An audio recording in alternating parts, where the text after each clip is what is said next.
taking all steps to create jobs, eradicate hunger, enhancing food production and productivity in general, and expanding the tax base and improving our foreign exchange balances.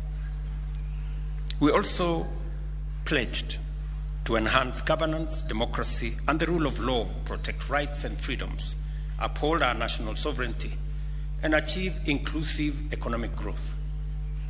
These are the benchmarks by which Kenyans will assess our success.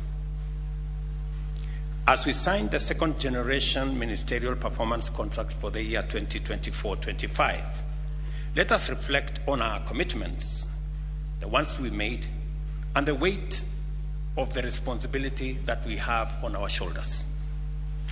These performance contracts are not mere bureaucratic rituals or ceremonial formalities.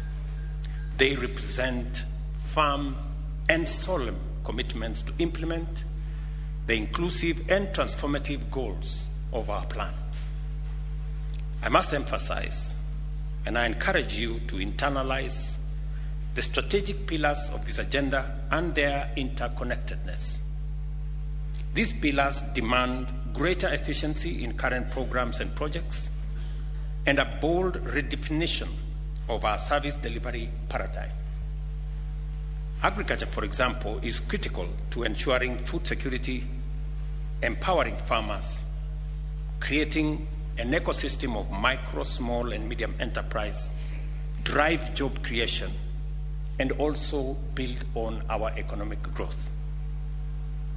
Affordable housing, on the other hand, enhances dignity and stimulates not just the construction sector, but the whole manufacturing ecosystem in our country.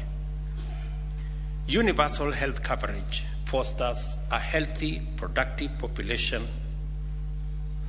making sure that no citizen is left behind. While the digital superhighway and creative economy positions Kenya as a global innovative and innovation hub, enhancing our efficiency and also building on our competitiveness. These pillars define